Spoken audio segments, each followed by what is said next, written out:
Okay, first time ever that the guest does his own introduction, so good luck. Hello, my name's Tony Vocca. I come from the rains of Cottonwood, Arizona, small town about 15,000 people, northern Arizona, and now I'm in Minnesota. Dynamite. Oh, man. For our 40th anniversary of podcast, episode 40 today with Mr. Tony Vocca from Cottonwood, Arizona. This is going to be a good one, folks. We got an Australian big leaguer with us today. He's, 4 years in Florence, Kentucky? 3 years in Florence, so he's got 3 years professional baseball in, Frontier League? The Frontier League. Which is an independent professional league. We'll have him explain what that is a little bit as we get going here. But like I said, I got to emphasize Australian big leaguer. You can find something on YouTube, I believe, where he kind of lets one throw go wild. It stirs up some emotion. Hats come off. People are sprinting around the field, and Vocca is nowhere to be found. I had 30 guys chasing me, trying to get my head on a stick. That's all it was. So this is what we got here for episode 40. I'll just come out and open with it. Tony Vocca is probably one of our best friends. Yeah, this is going to be a little interesting. I don't know how this is going to go. Me either. For everyone who's out there and follows Harvey on social media, you know his name's Martin Time. Me and Vocca did a 45-minute podcast just by ourselves while Harvey was making extremely important phone calls. So as we roll into this, me and Vocca got a little practice, but we'll see how you can handle this, Harv. I think Good luck. I feel good. I feel like introduction was solid after a botched introduction but once again, before we press play, it was I told Vocca this should be interesting. We're going to see how this goes. We're going to go right off the cup here, and I thought it'd be cool to have a witty guy like Tony, like himself, to introduce himself. I thought that, how do you introduce a guy of such caliber? You thought it would go well. But it backfired. Yeah. It backfired. Bad. So in the next 40 episodes, we've learned tremendous lessons. So for anyone who listens to this, thank you very much for listening to the first 40 of Martin the Fishbowl. We have the Bull with us again today, who's going to have a powerful presence with us this year. He's already been diving in. Like I said, he's been before this. He worked 45 minutes of practice. Preparation is confidence. So reps. Everything I did was by design. Mm-hmm. I wanted to make sure that these guys were able to get some airtime and practice that. But again, Tony Vocca, to catch you guys up to date with where we're at. Tony came to us. You've been here for a month now? Yeah, about a month, yeah. So Tony's now with us at MASH. He's a pitch. He's going to help with pitching. He's doing a lot of things with the actual baseball activities. He is a former professional athlete. His story is really unique, which we'll be getting into today. Is essentially an Arizona boy, was Gatorade Player of the Year in 2009, right? Yes. 2009 Gatorade Player of the Year in the state of Arizona as a baseball player, there's one guy in the state that did that. One. Unbelievable. 50 people in the country that get noted for that in their state. This guy sitting in the middle of us was one of those guys. One of the 50. So one of the 50, we've got an absolute elitist with us. He goes to Yavapai Junior College, one of the best junior college, one of the best baseball circuits in America for junior college, right? That's absolutely. known, right? Yeah. That's not my opinion. Plays for Yavapai for 2 years? 2 years. Plays for there for 2 years. He went to the Eau Claire Express in Wisconsin, the Northwoods League, where Vocca and I met each other in 2011, became good buddies, started out very poorly, and then became good buddies. We're not friends at first. This guy couldn't run a mile. First week, this guy doesn't finish a mile, and very extremely frustrated because very humid outside though. Very humid. Well, all you got to do is just look at the little clip, and you'll see this guy doesn't look like an athlete of the year. He doesn't. He doesn't necessarily look like one. I've got a Gatorade Player of the Year that can't run a mile. What am I looking at? It's humid out there. I'm not used to that. Then he goes to Utah, plays in the Pac-12, gets a cup of coffee there. After the Pac, which is obviously one of the best baseball conferences in America, and that would be cool to hear some of the places you pitched, experiences you had there. You go to Minnesota State, where I was at, and we kind of rekindle our teamwork, teammateship, if you will. Back in Mankato, we were on the national championship runner-up team in 2013 with the Mavericks. After that, that's when the story gets a little hazy. That's when we move around the world. We start playing professional baseball. You went to Australia. This guy started out not in like a semi-pro league in Australia, right? It was kind of like the club ball, like the town ball here. So That's pretty much all it was. It's just you played one game a week from October to March. Unbelievable. Guy goes across the world, not the country, flies a 20-hour flight to play in a club baseball league in Australia. I mean, it's unbelievable. If I told my mother that, she'd slap me immediately. And he does it. And then at the middle of the year, you get called up to the Bite out of where? Adelaide, Bite. South Australia. Voc, I'm a huge Adelaide. Australian baseball fan. Me too. The fact you played for Adelaide, I'm like sitting next to a celebrity. Go Bite. Yeah, you guys had a good season. Go Bite. Go Bite. Plays for the Bite. Played in the championship game. You guys lost to the Perth Heat. Yep, Perth Heat. Perth had a good team. Yeah, they did. You sign a contract back in the States with Florence Freedom. Play 3 years. Go in. Now you're a MASH boy. Now I'm a MASH boy. Where do we begin through everything I just said? I think we started T-ball. Oh, boy. Right? I think we get the listeners a little view of Vocca because Vocca is one of the most unique personalities that I've ever met in my entire life. Right. For people who get a chance to meet him, he makes you laugh even in situations where he's not trying to make you laugh. Where I'm just trying to be serious. He's that gifted. So me and Voc right now have a rule where he has to come up to me and literally say, I'm being serious right now. And then I listen to him seriously. And then you have to even comprehend, is he being serious? No, I go, that's Steve, the rule. that's the rule. I go, Steve, this is me being serious right now. And then if I blow that one time, it's over. Then it's over. He's never, ever going to believe anything I said say. I will when never I'm trying to actually thing. be serious. Yeah, I won't listen to one thing you say ever again. So that's the cue for this podcast then. If Yes. something comes down where you're going to be serious, you have to say, I'll say, hey, guys, I'm being serious right now. Yes, Okay. and I'll get serious right away. So you need to adapt to that pretty quickly. Saddle up. Saddle up, partner. So during that 45-minute, precast, we'll call it, we started talking about T-ball, and I want you to tell the story that you told me so that people can get a little vibe for your personality. Well, let's see. T-ball was actually okay. It's because I really didn't know what was going on yet. Mm-hmm. So did my T-ball, my coach pitch, all that stuff. And then I worked my way up to Little League. About 9 years old. I was telling Steve earlier, this is the first time I ever got thrown out of a baseball game. And I was 9 years old. The umpire made a bad call. I thought the pitch was a little low and outside, but he thought differently. And then I said some stuff to him that I probably shouldn't have said. At 9. At 9. And I think the whole stadium heard it because it was dead quiet in there. And then he ran me. He ran me out of there. And then Steve asked me, he goes, well, how did your dad take it? And I said, oh, well, he got thrown out right after me, so it didn't really matter. So we had a nice ride home, so it's okay. So that's pretty much how it went all the way up to Little League. You had a lot of anger problems. Didn't know how to control pretty much anything at that age. And just said whatever was on my mind, and most of the time the umpires didn't really like that. So yeah, me and my dad. Now you know where I get it from. Do you know how many games you've been run out of?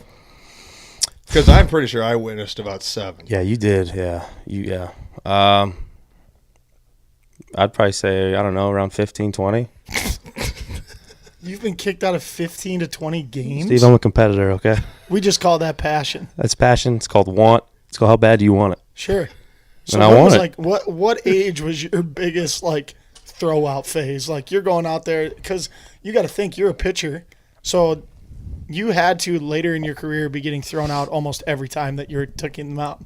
If you take them out, you're getting thrown out. If you've been thrown out 20 times. Yeah, pretty much. If the umpire It's a 2-week window this guy's getting tossed. if the umpire made a bad call, he was going to hear about it. That very first call he missed. Probably my worst time was, I would say, probably in high school. I got suspended a couple of games pretty much every year I was in high school.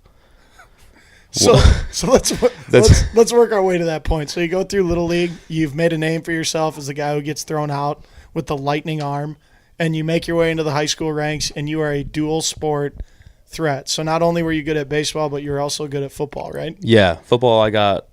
Football. I also got a lot of flags thrown on me. Wasn't necessarily. I mean, it was kind of. I don't know. I guess you could say late hits. But I mean, I didn't play defense, so I kind of had to, get something in. I got one. I remember this one. I snuck my way in on defense one time. None of the coaches knew. I just ran out on the field, and it was the end of the first half, and this kid threw a Hail Mary all the way to the end zone. The ball's probably 10 to 15 yards out of bounds. But I saw red, and the kid caught the ball at 10, 15 yards out of bounds, so I ran over there and just lowered my shoulder into him. Was it a good hit? Oh, it was a great hit. Made the highlight film. But it also caused us about 15 yards on the next kickoff. What'd Coach say to you? He said, what the hell are you even doing in on defense? I said, oh, Coach Dixon told me. Coach Dixon put me in. I lied. And then he went up and started yelling at Coach Dixon. And Coach Dixon said, I didn't tell him to go in there. So I literally ran in there myself, got the kid out, and then made something happen. So this isn't just care. What do you think the mentality is more? Was it more football driven, anger issue driven, baseball driven, competitiveness driven? Where's the fire driven? I would say the football mentality. Like, I don't know. There was something about football. I just loved going out there and just hitting people because I knew you couldn't get in trouble for it. You know what I'm saying? Yeah. You just can't get in trouble for it. It was your safe place. It was my safe place. Have you been in a few fights? A couple here and there. Let's shut that down for a second here. So obviously, we're talking about your fiery personality. Mm-hmm. You're a funny guy. You're an electric factory. But at some point, you had to harness that to become the Arizona Gatorade Player of the Year. So what are some things that you went through in high school to help you with that? Or honestly, at that point in your career, were you just better than everyone else? I would say both. Like, honestly, like I said earlier, it's pretty much just I hate losing. Like, I hated losing more than anything. But also in high school, I knew that most of the teams that we were playing, like, I was better than. Like, that's just how I was back then. I was just cocky and confident. And I knew every time I stepped foot on the mound, okay, I'm just going to blow a fastball right by this guy, and he's not even going to touch it. So, I mean, like, I averaged probably like 15 strikeouts a game just blowing fastballs by people. And that's what I took that football mentality out there, though, to where, like, okay, if this kid's going to get on my plate, then I'm going to run one right by his face, like stuff like that. And, every time they square around the bunt, I'm going to just wing it right at their chest, like stuff like that. It's just, I don't know. That's how I was. When I stepped foot between those lines, I became a completely different person.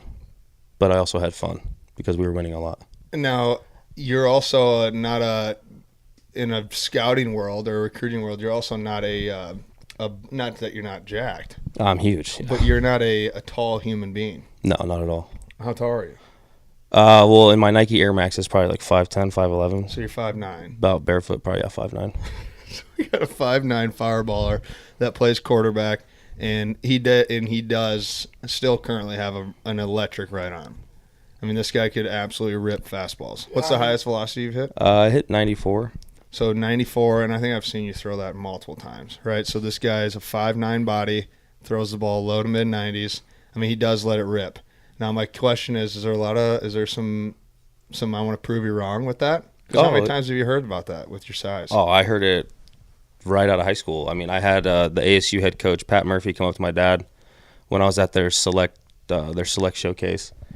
And he came up to my dad and was like, if your son was just 6 foot, then he'd be in the top 10 rounds. He's like, no doubt. He's like, but him not being 6 foot, who even knows if he's going to get drafted? So, like, I always thought about it. But, like, there were some times where I'd go, all right, I'm going to be that guy. I'm going to be that short guy who gets picked up. And I'm going to prove everyone wrong. But obviously it didn't happen.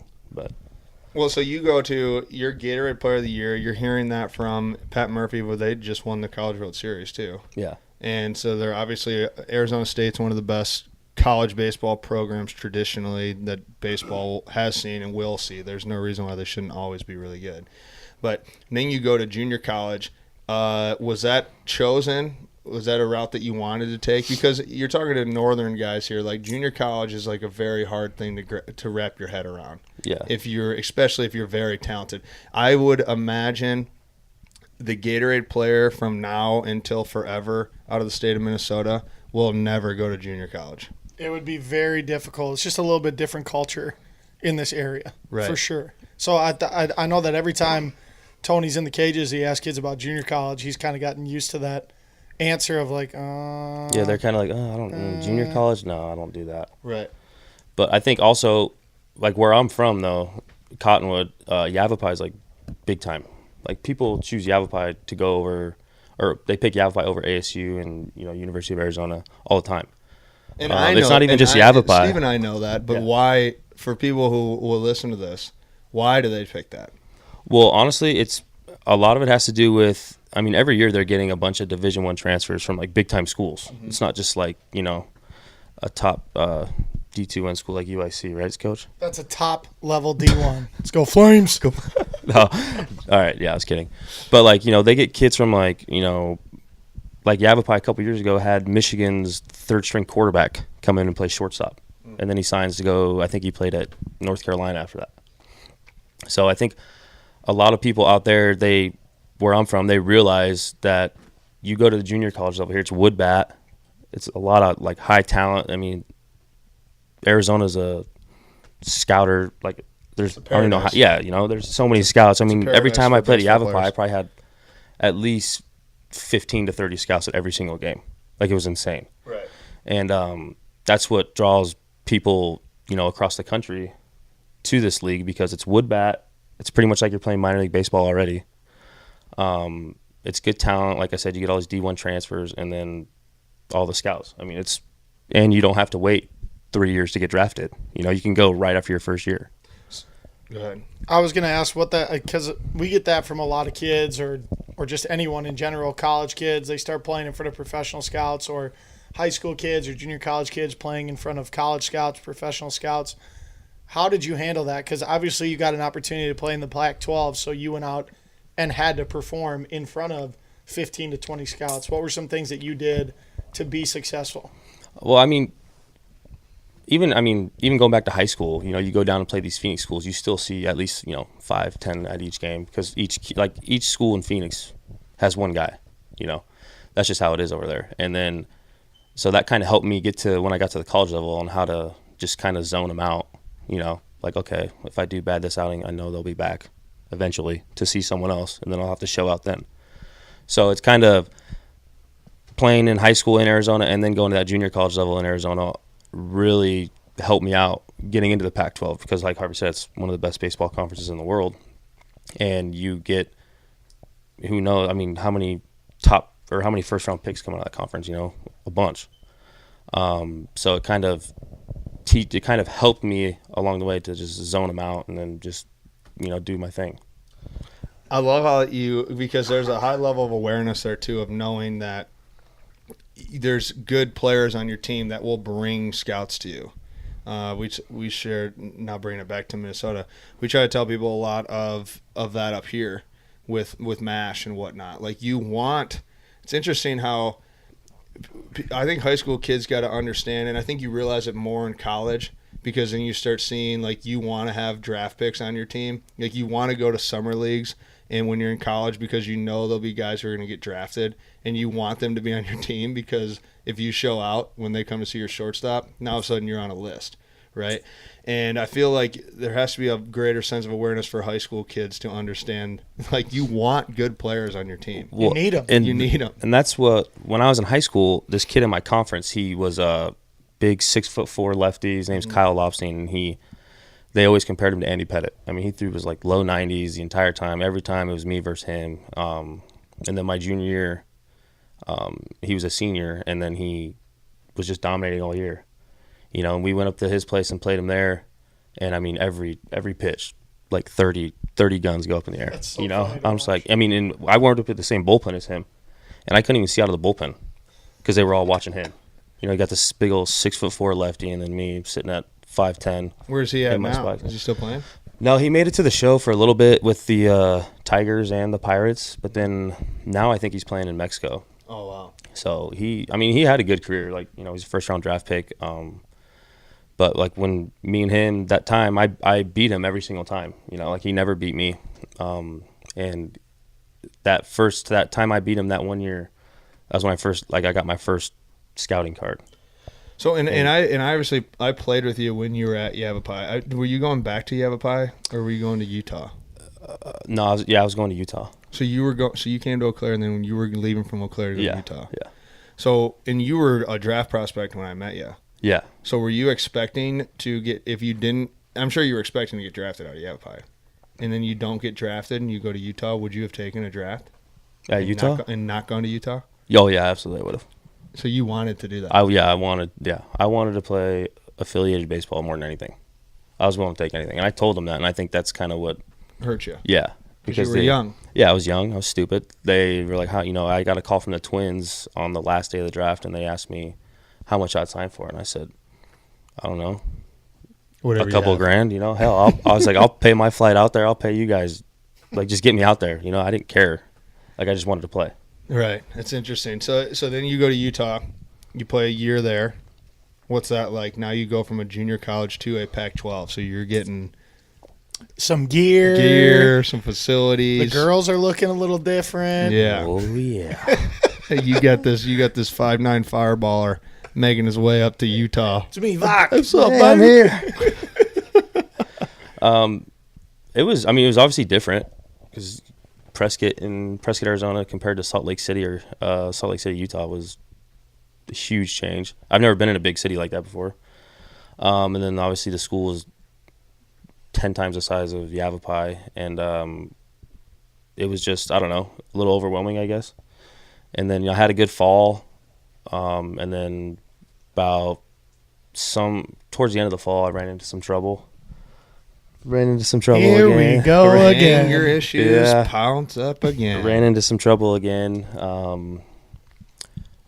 Actually went through a window, tore my left arm up, put me out for the rest of the fall. And then they took my hitting rights away, so I wasn't able to swing it over there either. And pretty much just kind of that incident right there pretty much screwed up everything at Utah.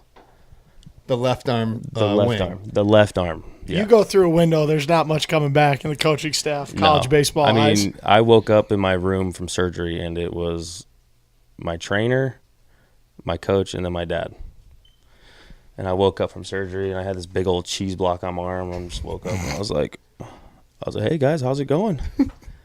And my trainer was going over everything I need to do. My coach is like, "I'll see you at practice."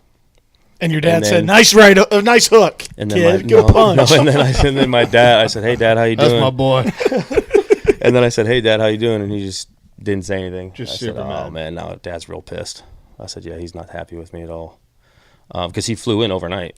He got a call from my roommate, and I'm sure that wasn't the best thing to hear. Right. And so he flew in overnight, and then terrifying too. Yeah, absolutely. I was 'cause out of state. If you remember correctly, I got a phone call that night. Did you? From the big dog sitting next to me. "Hey, Mart, I'm in the hospital." I'm usually I don't know. I'm usually the brute of your 2 a.m. When things are going bad in the morning at 2 a.m., I'll give Marty a call. Sometimes he don't answer. I'll leave him a voicemail. And he calls me back the next day, and he goes, "What's your problem?" I said, "I don't know, Marty. I was hoping you'd tell me." So, this is good because this is going to feed into some really good questions and some good lessons learned. Because I would say something about Tony is in complimenting you, which I don't do often. You know that. Never. One of the best teammates I think I've ever had. One of the best coworkers you can to have. A guy that's on your side. A guy you love competing with, playing the game with. As a competitor, I would say, in your world, maybe not a Major League Baseball player, which you would have dreamt of, but I think you, I don't want to say you overachieved because I never really liked that sense, but I would say you got everything out of your body and out of your career. And now you did that through a lot of self-inflicted hurdles. Yeah. Which, when you kind of use that, you go to Utah, then you come to Mankato. Now, this is a guy who goes to a Division II. How many innings did you pitch at Mankato? Oh, I think I threw 7. So you throw 7 innings. How many did you throw in the Pac-12? I think I had around 40 to 45. So you throw 7 innings. He doesn't even go double-digit innings on a Division II team after playing in one of the best conferences that we talked about. And after that, still changes or finds a way to play professional baseball. So you got to think of mental hurdles. There's a lot of people who wouldn't even be around still when you were at Mankato to go to a junior college, Division I, not play at the Division II. Which, imagine if you were a senior in high school in Arizona, you're the Gatorade Player of the Year, and they say, "Hey, in a couple of years, you're barely even going to play Division II baseball up in Minnesota." Yeah. What's Vocca say to that? I don't know. I was obviously I wish it would have went a little different in Mankato, but I mean, when I left Utah, I knew going into Mankato that you guys were already stacked. Mm-hmm. You know, like they already had the guys, like Marty, Hoppy, Oakley, TJ, and all those guys. They were already there, so I knew going in I was literally gonna have to show out as soon as I got there. Mm-hmm. And then obviously my first outing in Florida went absolutely terrible. I think I didn't even record an out. I walked 3 guys in a row and just got yanked. So at that time I was like, all right, well, there goes my shot. So I'm just going to be a mop-up guy. And that's pretty much what happened. And then I actually did more hitting in Mankato. Probably had 40 at-bats, I'd say. Really? Yeah. I didn't know that. You didn't know that? You got in the lineup? Got a hit in the national championship game. I did. Line drive left field. Just saying. So and then you go play club baseball after that. Well, after Mankato, I took about a year off, I'd say. Mm-hmm. About a year and a half actually. But I was still like throwing and working out a little bit. You might want to speed your pace up too. You got the Bulls yawned 3 times now. I was supposed to eat earlier, but we started an hour and a half Yeah, late. Mart, so buzz off. Speed it up. Buzz off. So I went to Mankato, took a year and a half off, and then I was still throwing, and then I went to this open tryout down in Tucson, like a scouting bureau tryout. And I threw like 5 pitches, and the guy, there was a Yankee scout watching us, and he's like, all right, yeah, thanks for coming. And I was like, you kidding me? You know, so I went and talked to the head guy who was running it because I knew him. And I was like, I threw 5 pitches, and he told me to get off the mound. I was like, was I not throwing hard enough or what? Right. And then he went and checked my numbers, and I was like 89, 91. And then he's like, no. He's like, you can stay here. He's like, you stay here throwing the scrimmage. I was like, all right. So I threw in the scrimmage against 3 hitters. I struck all 3 guys out. And then he came up after me and was like, have you ever thought about going overseas to play? And I was like, no. I was like, I'd like to do that. It was like, if it keeps me playing, I'd do it. Mm-hmm. So he's like, all right. He contacted some guys like over in Germany and Austria and Australia. And then that's when the Australian guy called me, the coach, because he's from Oregon. So he called me and was like, you know, if you send me video or something, I can try to get you on the team. That's when he hooked me up with the club team. So that's what got me out there. So the club team, I went out there for the club team, but he knew that I was going to play for the bite. But the thing is, when I got out there, I threw 8 innings out there, you know? Yeah. And I was more of an outfielder. And he's like, the first scrimmage, he goes, hey, go play center field. I was like, I haven't played outfield since high school. I was like, I hope you know that. And he goes, yeah, I know. He's like, just go play outfield. I was like, all right. So I went out to center field, botched a couple fly balls, I think, and then just got a couple hits. And then he's like, all right, yeah. So and then ever since then, like every time I played with him, I was playing outfield. I had 1 start. That was it. On the bite? Yeah, this is the bite. So you got more bats out there Yeah. than pitching. Yeah, absolutely. I threw probably 10 innings during the regular season. But then you signed a contract with Florence. Yeah. And you come back here and you just pitched. Yeah, I just pitched. You yeah. never hit in the Frontier League. No. You played 3 years as a pitcher. Yeah. And you did pretty good. Yeah. You're a 2-time All-Star. This guy's on a billboard. It's got a billboard. I'm on an interstate. This guy's on an interstate billboard. So you play 3 years as a pitcher in the independent league, and you do pretty well. You're a 2-time All-Star, and you never get signed by affiliated ball. No, never. When were you 26 your last year? I turned 27. So here's the $1 million. Here's the $1 million question. I was 26. You guys 26, Sorry. turning 27, plays 3 years, a 2-time All-Star in an independent league. In that league, for people who are trying to comprehend that is a professional league. That is not. It's very talented, very good baseball players. A lot of guys who get released out of the big leagues or affiliated farm systems go and play in this league. It's basically a platform to give you a shot to keep being scouted in high-level baseball to get back into your opportunity of trying to play Major League Baseball. And now my question to you is, Voc, and I've never asked you this as a buddy, so I'm excited to hear this. Was it worth it? Yeah, I thought it was. I mean, you're a year out now. Yeah, I'm a year out. I'm happy I did 3 years there, to be honest with you. I mean, No. No. Was the whole thing worth it? Yes, absolutely it was. Yeah. I mean, I did everything I could, you know. I had 3 good years out there. I had a good, year in Australia. I mean, I did literally everything I could to just try to show the scouts that I could play affiliated baseball. and it just never happened. Here's why you interest me. And I want these to be fast, right? So you went junior college, Yes. Division I, Yes. Division II, Yes. Northwoods League, Yes. College Summer League, Mm-hmm. Club Baseball Australia, Yes.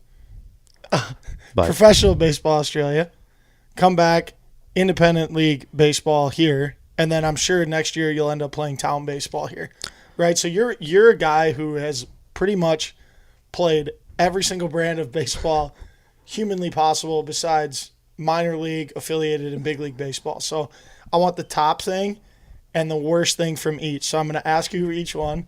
I want to hear the best This thing and rapid the worst fire? thing. Yeah, rapid fire. Rapid fire session here? Okay, Okay. best and worst. So first things come to your head, junior college baseball. Love it. The best thing and the worst thing. So the best. So like I would be like, There's no worst thing about junior college baseball. okay, there is no worst thing. No, absolutely not. There's not one negative. I tried staying there for 3 years. I tried to get redshirted. redshirted. I tried to get redshirted after my freshman year so I could stay another year. Division I baseball. Business. So that's a bad thing. Yeah. What was the best part of it? The chicks. the chicks and big all the dogs. chicks and all the big schools like the stadiums. Division II baseball. I'd say the best thing is it taught me to appreciate the game more. Sure. Go Yeah. deeper. Go deeper. Go deeper. Go deeper. Go deeper. Quick, He's quick, quick, ruining quick. my rapid fire. I wanted The to worst hear thing. that. The worst thing, the locker room. Absolutely brutal. Was it? Was it not? It was bad. It was bad. Club baseball in Australia. The best thing, the best thing. I would say just a bunch of people who love the game playing. Worst thing. Worst thing was just way far away from home. Big league Australian baseball. The best thing, you fly everywhere. Worst thing. We played on an Australian football field. Best thing. Frontier League, which I went 0 for 14 in. It's incredible. It's a league. grind out there. It's an I told incredible you. league. They It's got a good grind. arms. They got good arms. Best Good thing. hours every day. Best thing. Best thing,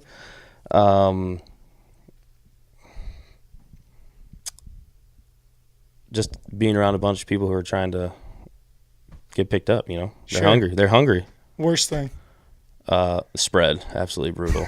It's terrible. It's PB&J's nonstop Every day. time. PBJ. Every time. I probably averaged 4 or 5 a day. Oh, I forgot one. I forgot Summer League. Summer League? Eau Claire. Best thing. I would say Water Street, but we weren't allowed on there. So Water Street. Water they can't Street, kick you yeah. off the team anymore, Buck. Yeah, Water Street. Sorry, Dale. You win. Sorry, Dale. Sorry, Dale. Marsh. Okay, worst thing. Hearty sandwiches. Oh, How bad man, were those are guys? so bad. Everyone knows They that. had ice. Goldberg is rocking on a chair laughing right now. Yeah. The cheese wasn't even melted. On it. No, Dude, it they was still like had ice on it. those little Kraft slap Hearty patties, sandwiches, dude. brutal. So okay, use that in baseball. People don't comprehend how hard baseball is to play post high school. Ugh. Post high school, collegiate league, minor league baseball. It is absolutely horrifying to think about some of the things that you do. Do you remember working out? Trying Just to. in general? Just trying to. Yeah, lifting. Yeah, that was crazy. What were we doing? Throw as much on your back. Put as While much you're about to play put as 70, much 75 caffeine- games in yeah, 70 put as much days. caffeine and pre-workout into your eyelids as possible and try to get the weight up, and then you're going to play tonight.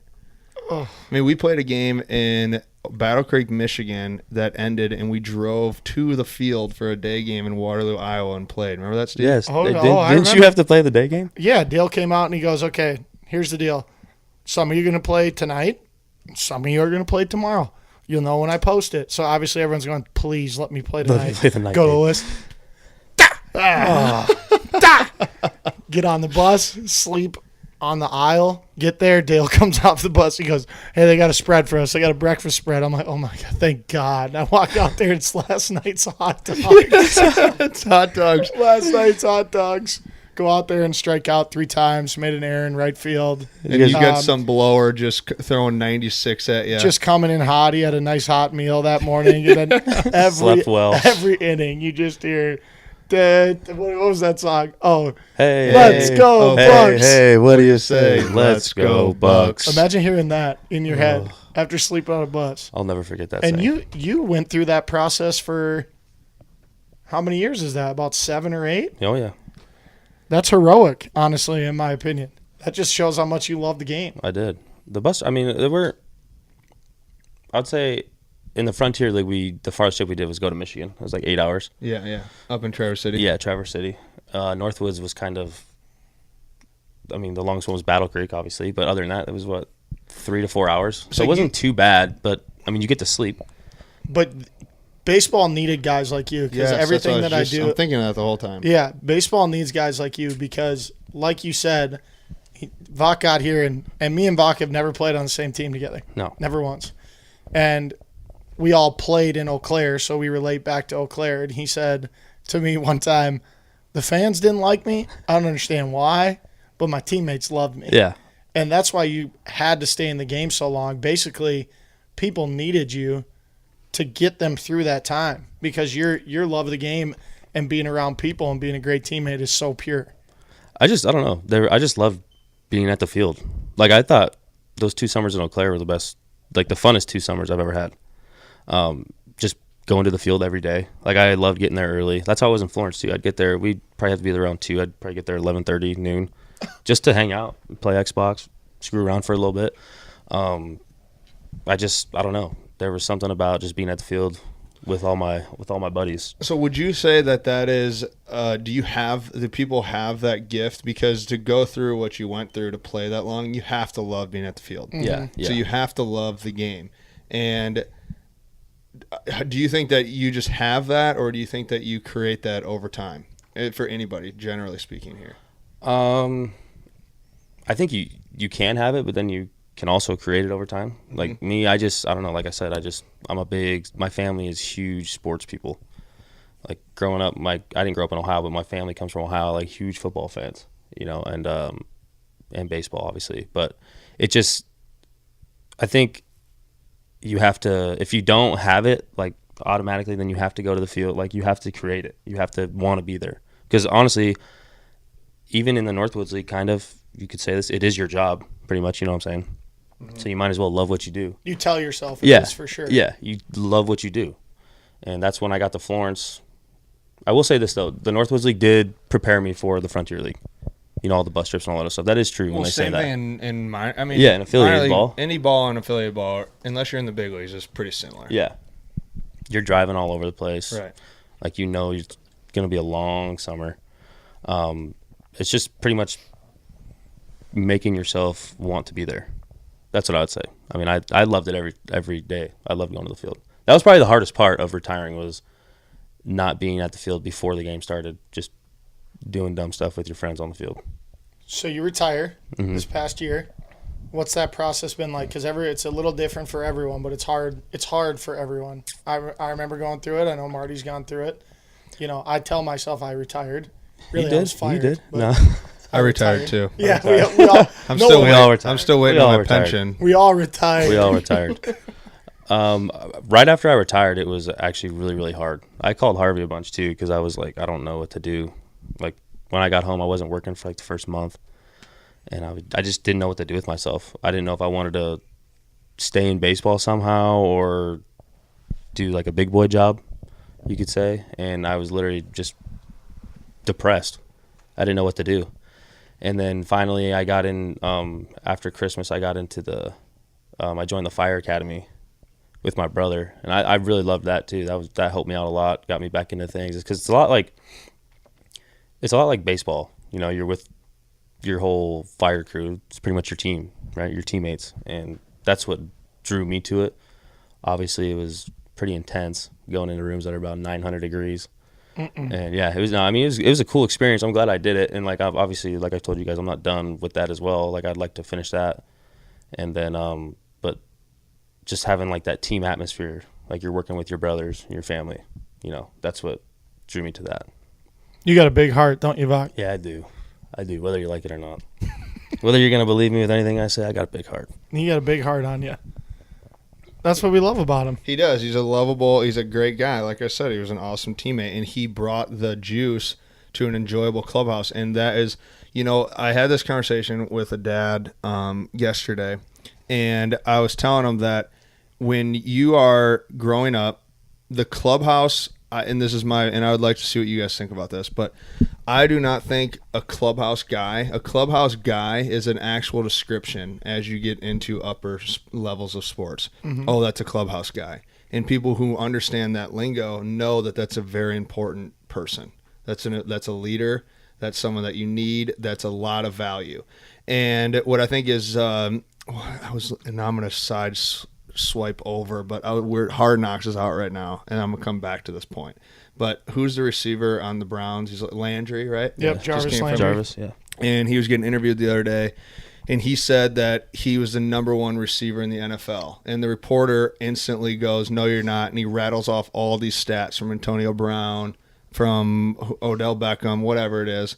And he goes, "Yes, that's correct. But I am the best in the NFL of creating wins in terms of like blocking, stopping this play, whatever it was." And I don't follow the NFL well enough to know if that's true or not, but I understood what he was saying, because there's a lot of players who the fan base or a fantasy draft or whatever, he might not be the best player. Like there's somebody, I always use the analogy, David Ross sat on the bench in the World Series when the Cubs won it and was carried off the field. That's tough. And he didn't start when the game the Cubs won the World Series. The guy who didn't start in the game, now obviously he hits a home run in the game, but he was the guy praised. And so the fan base or whatever doesn't look at the stat side and go, that clubhouse guy is super valuable. But a team knows how valuable a clubhouse guy is. So now rewind back to my story with the dad last night. I was telling him that I don't think in high school or below a clubhouse guy is actually being utilized, but you need to try to imprint these values into people to someday be a clubhouse guy, because you're not going to have the cohesiveness in a high school locker room. You just aren't around long enough. You don't do enough in practice. You don't have batting practice. You don't have hours. What we're talking about right now is being at the field. Tony's saying being at the field at noon. You're leaving at midnight. That's a full day's work. That's longer than the average day's work that you're at a field, and you're doing that every day. With travel, bad food, bad sleep, you need somebody that keeps it enjoyable, which is in turn being the clubhouse guy. And those people win baseball games in college and professional baseball. So I think, how do you measure a clubhouse guy? How do you know how long to keep a clubhouse guy around? What is the value of that? Why aren't we paying a clubhouse guy? You know what I mean? Just questions that I just kind of toss around. I don't necessarily have the answers to them. But that's what Vocca was, right? And he was also very talented. I know that you had some injuries here and there. You had some things, you had some mental lapse that we kind of touched over that kind of maybe held you back here and there. But that's the beauty of it, dude, because you think of it as everything that you did turned you into who you are now, and you have instantly indulged into a culture up in Minnesota, and you're training and already coaching younger people, which the value of that will be tremendous. I think in 5 years from now, I think to if we could remember this month and then look at Tony in 5 years, it'll be really cool to see where he's at in 5 years with the values that you developed as a clubhouse guy. Were you going to say something on that? I was just going to say, I always think it's interesting that clubhouse guy has like a negative connotation on it. Right. It's like you even had to explain like, hey, you were good too. Like I never understood that. Like guys should take so much pride in being announced as a clubhouse guy. You could be the best player on the team and say he's a clubhouse guy. Right. But everyone thinks, oh, you're a clubhouse guy. That means you're not very good. Right. I think being called a clubhouse guy is probably the greatest compliment that you could get. Well, maybe being called a leader. Yeah, and that's when I was in Mankato, like I knew I wasn't getting the amount of innings in that I wanted. Like I said, I only got 7 innings in, but I was like, all right, well, what am I going to do now? Am I just going to sit in the corner and get pissed off all the time? No, like in the dugout, remember, like we did a bunch of stuff. And I loved it. I loved being in the dugout. Like during games, just, chirping, doing a bunch of dumb stuff we did there. Like I loved it. Like, and then, had Moggs get on my case a couple of times telling me to tone it down, and I loved it because that meant That's head skip there. Yeah, like, and every time he'd come up to me and tell me to tone it down a little bit, I knew I was doing something right. I knew he loved it deep down inside. I knew he loved it deep down inside. But I mean, yeah, there's like doing stuff like something you know, right. helping anyway, pretty much. You're the ultimate team guy. I'm a big team guy. So is that something that you keep in the forefront of your mind? Do you think like I need to be a teammate here, or do you use your big heart and do you get enjoyment out of seeing other people happy? Like, what is the internal motivation behind being a team guy? I don't know.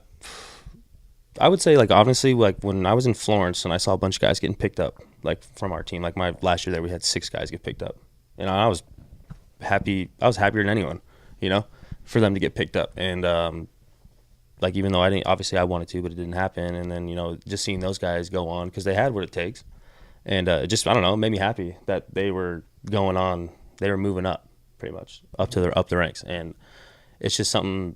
Like I always enjoy my teammates succeeding. I don't know. It's just something. You can call me soft, whatever you want. I don't care. The big dog he got vulnerable there, didn't Call he? me Steve? soft. Call me soft, got- Steve. Call I'm me not soft. gonna. He got We'll take it vulnerable. outside, bud. He got vulnerable and then got defensive in the same sentence because he was worried. He was worried that the big tatted fireball here was No, going to start no. getting a bad rep. No, It's all right, buddy. you can label me however you want. So now you're going into a job that the sole purpose is to elevate others. How you feel about that? How's it been going for your first month? I love it. I'm around the game of baseball every single day. It's my dream job, and I get to be my weird self.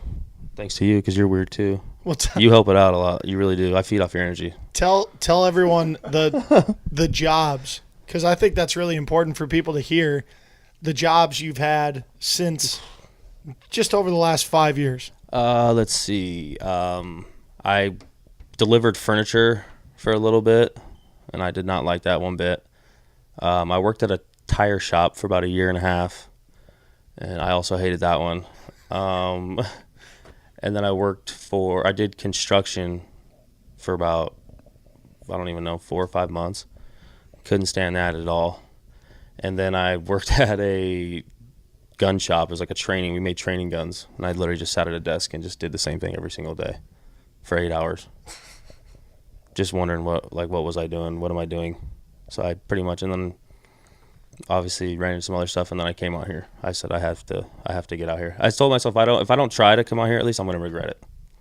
So you dropped everything in your life, drove out here, took straight through, right? Or did you guys pull over for a little bit? We stopped in Nebraska. So, but a day and a half, Yeah, basically. yeah. 20. How long was the It drive? was 23 hours. 23 hours. You get out here, you make the decision to come out here to change your life, and what does it feel like to take that big of a risk? Because obviously you're not afraid to do that. You went to play club baseball in Australia. Yeah. Honestly, when I was driving out here, I had some thoughts going through my head, like, am I doing the right thing? Like, why am I doing this? And then, because, had a lot of time to think on that road, and had a lot of time to think. But I just said, I don't know. I just was like, I'm just going to risk it. Like, who cares? Like, if all else fails, then I'll just go home. It was that simple. That's what I kept telling myself. But, I mean, I am happy I got out here. Obviously, working with you guys a couple years ago helped it out, too. Knowing what you guys are all about here. So, but, no, I love it out here. The winter's just going to suck, but I'll be very, very bad, so stay away from me. You and Mark together. Yeah. Yeah. But not very MindStrong. I am not a winter guy. No. I'm not a winter guy. I need vitamin D. I think all humans need vitamin D. Mm-hmm. And I also believe in living with the sun. And the sun is not up in the winter, and we work late hours, so we spend most of our day working in darkness. In terms of human performance, there's a lot of research, and I'm talking to you here, Steve. There's a lot of research backing up my points here that when the sun's down, you should be down, and we're usually having to be up. I'm a firm believer in that. You That's the guys first want time to go I've to heard bed it. at 4:30 in the winter? That's the first I've heard I that. I would like to be asleep. If I could do it, I would like to work in the winter, probably from like 10 a.m. till 4 p.m. 3 p.m. Probably 3 p.m. 10 to 3. And in the summer, I'd like to work from like 7 a.m. till like 8 a.m. till 7:30 a.m. We were actually, before we press play, and I want to get this out into the world, so see maybe we can get some feedback on this. I think that humans only have a 3-hour bandwidth of human performance. I think you're only effective for 3 hours when you work. That's your theory? I think that if you gave me a task list of the day, and I would argue that majority humans here, if you gave them their task list and you gave them 3 hours and you said from 9 a.m. till noon, you are doing nothing but getting jacked up, motivated, driven, fired up to get all of your stuff done in these 3 hour windows. Your phone calls, your scheduling, your content creation, your coaching, your ideas, your goals, whatever it is. I think people could get it done in 3 hours instead of 7 hours. I think if you put that into your mentality and your habits and you said, I'm going to work, and then afterwards I'm going to go do this, and then on my off on that other time I'll be working still, but not as effective as I did in those 3 hours. I think we could get more done in 3 hours. You're saying take away the 8 hour work days? I think 8 hour work days is absolutely. I think it's a 40. Who decided 40 hours a week? First of all, that's been going on for years and hasn't been changed. And who decided that was like the best? I would like to see some validity behind why it's that. And I also know majority of people who work 8 hours a day, all they talk about is how they don't work. So why wouldn't we create something where instead of you work 8 hours a day, why wouldn't I tell you, if I'm your boss, come in, I want you to hammer out your to-do list, and I want you to nail what you want to get done in 3 hours, then go to lunch, and then you come back. We're going to have a beer or two, because alcohol, a beer or two, enhances cognitive senses. We've already proven that. You problem solve better. You get more creative. Why don't we come in, have a beer or two, and the back half of the day, we're outside, and we're coming up with ideas for the next 3 hour workday tomorrow. That's what I would do if I ran corporate America. I'm all in. If I was corporate America, the 9 a.m. till noon would be absolutely blasting the ideas that we came up in our creative. Are you hearing this, boss? The day before. You hearing this, boss? I don't even know how to respond to that. Ball's in your court now. I don't even know. It sounds great. That's what I would do. I don't know what you That's what I would say. do. I think that if we did that, we would get more done. We'd be more efficient, effective, and people would like that more. Think about People would certainly like it more. when we're in a good state of mind, how much better workers are we? We are, but what about the fact that everyone works? What are you going to do? So let's say you're running a McDonald's. Okay. You hire in just people on 3 hour shifts, so now your staff's going from 15 to 45 people. You want to deal with paying 45 people instead of 15? That's a great question. I would say that to me again so I can think about it. So if I'm running a McDonald's, right, and I have to hire people and they're only working 3 hour shifts, this is the norm in the world now. They're working a 3 hour shift. I have to be open for people to eat food. So that means that my staff needs to be hired every 3 hours. I have to train all of that staff every 3 hours. You have 15 people, right? Let's say we have 15 Let's people. say we have 15 instead of 40 for the normal set. For the normal set. So I get 15 a day, right? Sure. Okay, so I got 9 hours of effective work if I'm McDonald's right now. I'm going to have us three are a group. We're group one, right? So now you have 5, sorry. So what's 5 times 3? 15. 15 hours are covered. Freaking A. 15 hours are covered of work, effective work. But you can't operate. I'm saying you have to have a certain amount of people to operate a business. And so if they're in there and they're working for 3 hours at a time, your hours aren't going to be, not everyone's going to go, hey, you got to eat from 9 to noon. No, I would say Tony, Steve, and Marty are working from 9 to noon. As effective, we're on the press. We're cooking the burgers. We're getting the clerk. We're doing the orders. Sure. One guy's nailing the drive-through. The other guy's in the back for 3 hours, just flipping burgers like crazy. Yeah. Right? Highly effective. And the other person is just nailing the clerk session. And for 3 hours, I think in that 3 hours, I think that your brain can comprehend being awesome at customer service. I don't think you can be awesome at customer service as a clerk for 8 hours. Okay, so then, but the owner of that business now has to take the next 3 hours and get the and next make sure group that in. all those people are all trained properly. His workload is increasing because he has to make sure that they're all paid properly. Because I don't know the ins and outs of McDonald's, but after that 3 hours is call it done, Arby's. No, those group of three, that group of three, Sizzler. Call it Legoland. no, that group of three goes to the non-hard part of the job after that 3 hours. So then they go to like a where you don't have to be as actively mentally involved with work. So I don't know what their business plan is. Well, that's something we're going to have to get into. I think it's a great thought. I think that there's a lot more into running Like if something. I can only go off of what I know, and what I would say is like we coach baseball, right? If you give me 3 hours to coach baseball, now coaching baseball, there's so much to get done to coach baseball. You have to market, you have to sell, you have to learn, you have to think, you have to get a better coach, you have to find mentors, and you have to mentor outside of that. Then you have to talk and communicate with your team. You have to create the vision. Are we communicating the vision? Are we improving the vision? You have to step back and see your weaknesses and your strengths. Then you have to figure out fields, programmings for time of the year. And I would say to be the most effective, if I coached for 3 hours and just did what the brunt work of the job is, which is coaching, if I did that for 3 hours, I could be unbelievably electric and phenomenal at my job than doing the coaching part for 7 hours. Well, certainly. So what I would say is 3 hours has got to be the bandwidth. The other 4 or 5 hours you're doing the learning, you're doing the marketing, you're doing the other things that you have to do. I want everyone who listens to this to comment what they think about these comments on the page. Please. And I want to hear what you think about it, because Harv's point is that you can focus more for 3 hours than 7 hours. Good to be Phenomenal good. point. To be good. I'm saying. Yeah, I know what you're saying. That's your best. Like, you think that's the maximum amount of time you can be awesome. Yeah, I think after that you are not going to be. So I do not think you'll be as good. I'm trying to help you because I've been playing devil's advocate. I want everyone to write in and say, here's how you accomplish that. Because we need to figure this out. Yeah, we need to figure this out. As a country, we have to figure this out. Hey, Voc, thanks for coming. Thanks for having me. Well, what do you think about that, Voc? I think 3 hours is good. Of course you do. 3 But hours? I would go that extra mile. I'd finish out the rest of the You go next 3.5. I'll go 3.5, 4.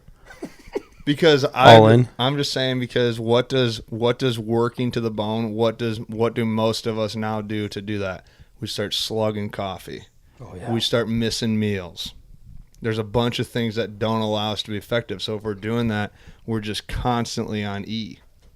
That's my theory behind it. We need to find a way to spend the hardest part of your workday is in a 3-hour window where you do nothing but that. And I think that I can solve that for you, Mart. It's called living in a log cabin. You go out for 3 hours, you hunt, you fish, you find your food, you chop some wood, and the rest of the day. Now you're going to feed into my Yeah, theory, yeah. because I always say that all we have to do is have food, shelter, and love. So if we did that, we'd be fine. 100%. I know, we just got to figure out how to hunt. What do you think, Voc? I'm all in. I know you are, buddy. Well, then why'd you ask me? Well, I shouldn't have. I just know you're going to go where I go. If I get a log cabin, you'll be up there with me. I'm attached to the hip. Okay, well, that was a good tangent. I thought that was good. We have 3 guests in the audience with us today. Kent Halls is in there. Just give us a thumbs up. Andy Hankemeyer. We got Nolan Johnson. I want to ask the Mr. poll Mankato. before we move on to Tony's Diamond Series. What do you guys think about the 3 hours? Go ahead, guys. He's openly asking you. I really want to hear Kent's. Go I ahead. would love to only work for 3 hours. Well, 100%. It's not only working for 3 hours. It's not only working for 3 hours. I'm saying that the only hard task of the company should be figured out in a 3-hour window. Kent, I really want to hear your answer. I'm trying to convince corporate America to do that, man. I don't know. I don't know what to tell you. It's just as simple. It's not as simple as just working for 3 hours, like we talked about earlier. You have other people that you rely on. You have machinery that you have to work on. You can't get a full day's work of, if you're on a punch press, you can't get a full day's work of whatever thing you're making on the punch press in a 3-hour period. You're a salesperson. You make 100 calls in a 3-hour period. Not everyone is going to be open in that 3-hour period, so you're going to have to take calls later on. You're going to have to do paperwork, all of that just, I don't know. So How does that feel, Marty? And this is a great point. So Nolan is all the wonderful videos you guys see, the great pictures, all the behind the scenes stuff. Is from Nolan. That's from Nolan. He does a heck of a job. He's really inserted himself into the MindStrong company. So Nolan, Mart, as we all know, is a bit of a tyrant, right? He said, this got to be done at this point in time. Let's do an experiment. Let's have Nolan for the next 2 weeks say, I'm only working hard 3 hours a day, Harv. And see how much he gets done. From 9 to noon. Harv, I got you from 9 to noon. And then if once noon hits, if Harv says, I need that video, you go, well, That's past noon. that's past my bandwidth. That's But let's see if your efficiency is 3 hours. I would say he better get the job done. I would say that in 3 hours' time, if Nolan did nothing in life but work on MindStrong, on video work, on all that stuff, I think that we would get more done in a week with 3 hours of directed time. I'm not saying that you only go to work for 3 hours and then the day's over. We all understand that. I'm just saying if we would spend 3 hours of our time and we did nothing else but the job at hand, I think businesses would enhance themselves. Like I would, if I was running a corporate America, if I was doing it. And again, this is just... What's your business called? Martin Time. Martin Time business. Come on, 3 hours a day. A sandal shop. Martin Time sandals. Sandal shop. You work barefoot, and we wear sandals to talk in front of people, so we look professional. Okay. It's called Martin Time, 3 hours on the job requirement, and I would have everybody come in. I would want to have a team breakfast at 7:45. Good spread. I'd want to have a good spread. I'd want to have some light music playing. And at 8:30, we start throwing the trash away. We've all had our coffee. We're laughing. We're having a good time. At 8:45, everyone's doing their deeds. If you have to, use the potty, if you have to do any of that stuff, you're getting that done. You're executing that. And then at 9 a.m., go time. 9 to noon, I don't want to hear from you. I don't want you hearing from me unless you need help for the task at hand. We're working 9 to noon, and we're busting. Whatever the task at the day is, whatever the objective that we decided as a company needs to be executed that day. Now, is that within the 9 to noon, or is that outside of the 9 to noon, the deciding the execution of what you're doing? I'm getting to it. 9 to noon is you're executing. Noon, get out of there, get a pump in, get a good workout in, exercise a little bit, then eat, because you're going to be fuming and you're going to have ideas flowing because you just get done working for 3 hours. So go work out, get the endorphins going, get a sweat. You're going to get more creative this way. Then I want you to go be on your own and reflect, have lunch, and then we come back to the house and it's a 1 to 2 beer max, and we're having a business meeting on what did we execute, what did we not get done, how do we need to get that done the next day, what is our objective done for this week, what is our objective for the month. And we have creative ideas, and if we have anything that like minor things that you can kind of hang out while you get it done, you get that done and you go home around 4. So 8 to 4 instead of 9 to 5. But the structure's different. The structure's different. And you're working 1 to 4 in a very relaxed camaraderie environment. And at 4 o'clock, I want you to give me a hug. I want you to get home, have dinner with your family, watch the sunset, and go to sleep. We'll see you for breakfast the next day. Same thing next day. That's what I want. That's what I would want if we were running a sandals company. I mean, what? Well, Mark, the beauty is you run your own company. Yeah. And he don't listen to me. He's never going to change. No, and I would say I think we try to do that.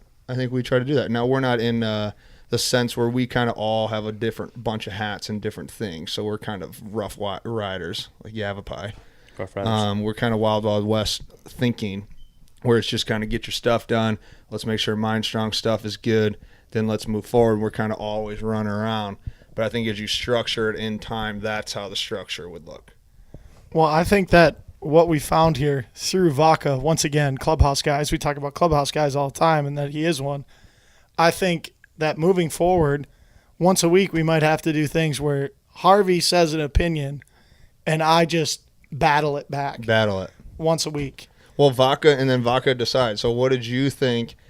Who did you think? What are you thinking right now? Oh, boy. I like where you're going with it, Mark. I really do. Okay. I really do like where you're going with it. 9 to noon. Hell, sign me up. I'm in. I'm in. Count me in. So, what did you think, Steve? What do you think about it? I think it's a wonderful thought, and that's why I love you so much. You know, you're just thinking, this would be great, you know, and I think that all the time. You know, I think, hey, we shouldn't work weekends, but We got to work weekends. we got to have work to. weekends. But then I'll even take that a step further. Oh, keep going. I just don't want to lose my train of thought. But my entire point is that I understand what you're saying, but that shows a lot of your personality that you're just assuming everyone's going to work from 9 to noon if you decide that. It can be 1 to 4. But same thing. What if the peanut gallery out here wants to work 9 to noon? So you guys just never communicate during the hard work time? That's a good question, and that's something that I'll take with me after the podcast. Yeah, we'll get back to you with that one. I think that working, this is the thing. I actually tweeted this yesterday. We want to work. Humans want to work. Absolutely. We want conflict. We want it. We're fed the BS line of we need to feel comfortable. Sure. And I do not agree with that at all. And that's where I think when I talk about the 3-hour efficiency, I think I get a lot of, not from you, but I think I get a lot of, well, you don't want to work. I'm the biggest believer in working. Sometimes when the worst part about long vacations is you're sick of not working. Like people who go on long vacations, they get annoyed with the vacation. Well, we've been on vacations. And it What, sucks 30 after times? like 4 days. I know, I'm tough to be around. And so like the whole fantasy of like, I want everything nice. I don't want any conflict. Like I don't know. Like I think about it like you want to have some type of conflict. So you want to have something to be able to every day get up and like try to figure out. Like you want to solve something or you want to move forward. And I just think to do that effectively, you can do it best and most efficiently in a 3-hour window. So I'm going to wrap this one up. Okay. 3-hour workday. Write your thoughts, write how you think it could be done, and we'll just get some feedback on it, and we'll dive back into it on another podcast. We'll With probably have Vocca, Vocca back on. we'll do it with Yeah, Vocca. I'll come back We'll on. do it with I Vocca. think of I'll come anything, back on. the Vocca podcast, you know, the quote-unquote Vocca podcast is just a segue in what's going to happen the rest of this winter, which is 100%. basically us just down here Figuring and it Harvey out. trying to figure out how to work for 3 hours a Yep. day while also convincing everyone that he's a tireless worker. He's very, very good at that. You know, that's what I want to do for Yeah. this one. And that's going to get me through winter, Yeah, too. absolutely. So I'm in on that. But You know. I think Absolutely. that first we got to get Vocca's Diamond Series so that when these people are on here, they understand, you know, they know your Diamond Series. They've heard my Diamond Series. Yeah. Now, if they hear his, they're going to have a little context behind our debates. Come on.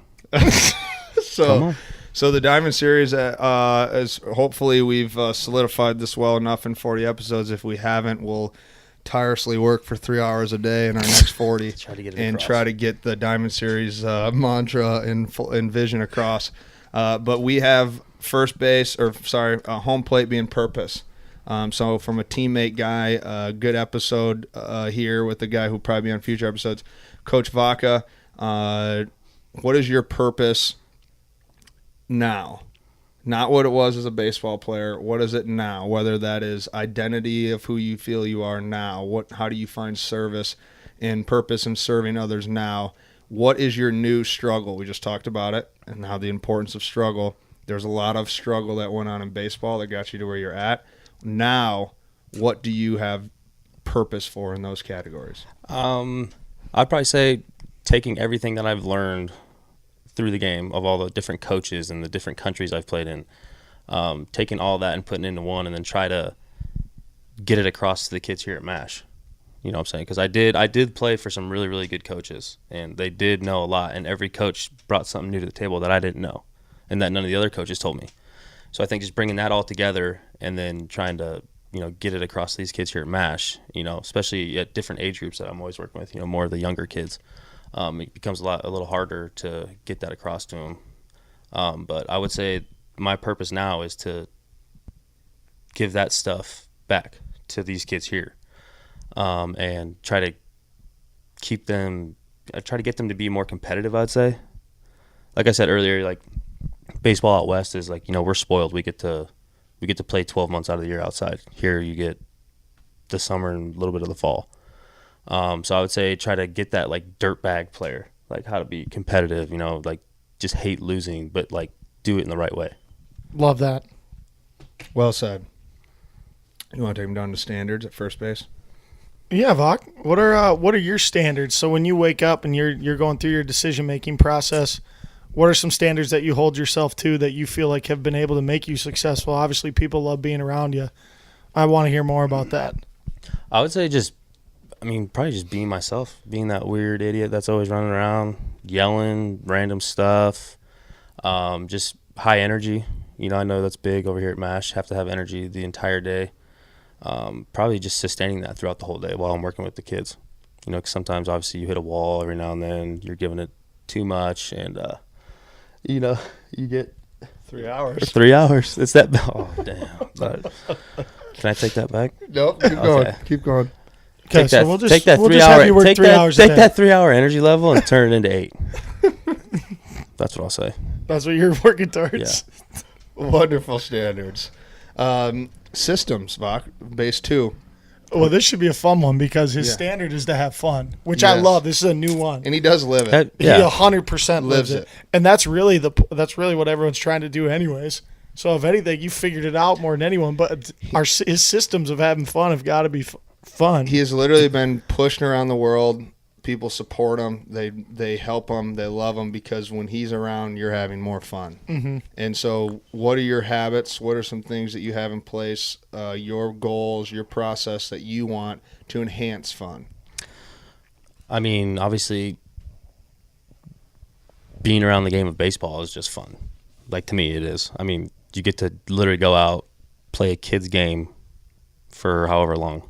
And it's just the fact of wanting to be there. You're with I consider every baseball team I put, I consider it family. That's just how I've been.